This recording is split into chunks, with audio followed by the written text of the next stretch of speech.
এরপরে প্রশ্ন হলো, আমি জানি যে আমি যা করেছি তা ভুল এবং আমি আন্তরিকভাবে তওবা করি এবং আল্লাহর কাছে ক্ষমা চাই, কিন্তু কিছু সময় পর আমি আবার একই ভুলে পতিত হই।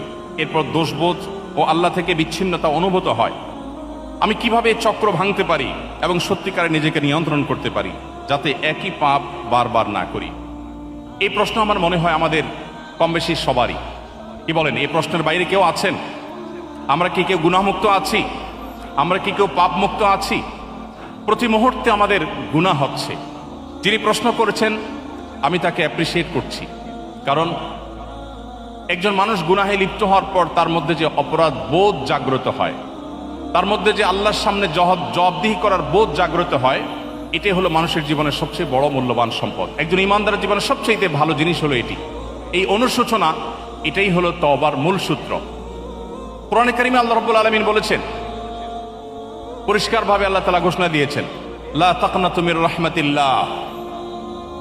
আমাদের অনেক তরুণ বন্ধুরা আছেন, জীবনে অনেক পাপাচার করেছেন, অনেক ব্যভিচারে লিপ্ত হয়েছেন, মাদকে হাত বাড়িয়েছেন, অনেক অন্যায় করেছেন, অনেক নামাজ নষ্ট করেছেন, অনেক জিনা করেছেন, অনেক চোখের গুনাহ করেছেন, মনের গুনাহ করেছেন, আল্লাহর সাথে সম্পর্ককে অনেক দূরে ঠেলে দিয়েছেন, শয়তানকে খুশি করে ফেলেছেন। তিনি অনুভব করছেন তিনি আল্লাহর রহমত থেকে অনেক দূরে সরে গেছেন, যেমনটি প্রশ্নকর্তা লিখেছেন।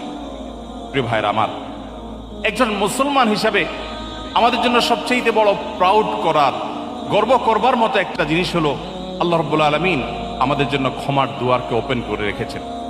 আল্লাহ রাব্বুল আলামিন ক্ষমার দরজাকে আল্লাহ তাআলা এতটা খুলে রেখেছেন, নবী করিম সাল্লাল্লাহু আলাইহি সাল্লাম বলেছেন, কোন মানুষ ঠিক জীবন সায়ান্নে যখন মৃত্যু শয্যায় শায়িত, যখন তিনি তার মৃত্যু নিশ্চিত জেনেছেন, ঠিক সেই মুহূর্তটির আগ মুহূর্ত পর্যন্ত তার জীবনের যে কোনো বাঁকে বাঁকে, যে কোনো মোড়ে, যে কোনো গতিপথে, যে কোনো গলিতে, যে কোনো পর্যায়ে, যে কোনো স্টপেজে দাঁড়িয়ে যদি মানুষ সিদ্ধান্ত নেয় আমি আর জাহান্নামের পথে ছাড়বো না, আমি জান্নাতের পথে যাব, নবী করিম সাল্লাল্লাহু আলাইহি সাল্লাম পরিষ্কার ঘোষণা দিয়েছেন আল্লাহ রাব্বুল আলামিন সমস্ত গুনাহ মাফ করে দিবেন।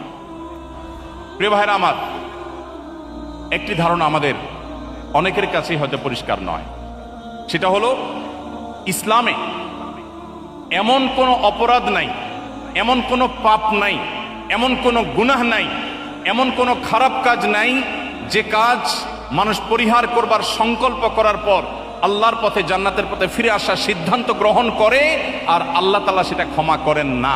ক্ষমার অযোগ্য পাপ বলতে আল্লাহর কাছে কোনো অপরাধ নাই।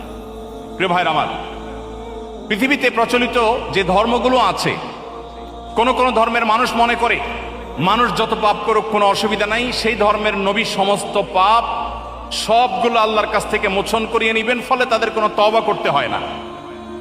আবার অপরদিকে অনেক এমন সম্প্রদায় আছে যারা মনে করে ছোটখাটো কোনো পাপ করলেই মানুষ ইসলাম থেকে খারিজ হয়ে যায়। এর বিপরীতে আল্লাহ তাআলা কোরআনে কারিমে বলেছেন, লা তাকনাতু মির রাহমাতিল্লাহ, লা তাকনাতু মির রাহমাতিল্লাহ, তোমরা আল্লাহর রহমতের আশা কখনো ছাড়বে না। ইন্নাল্লাহা ইয়াগফিরুয যুনুবা জামিআ, আল্লাহ তোমাদের সমস্ত পাপাচার মাফ করে দিবেন। এমন কোনো পাপ নেই, এমন কোনো অপরাধ নেই, এমন একটি গুনাহ নেই যে গুনাহ আল্লাহ তাআলা মাফ করবেন না। শর্ত, আপনাকে অনুতপ্ত হতে হবে, আপনাকে আত্মশাসন করতে হবে, আপনাকে ভৎসনা করতে হবে।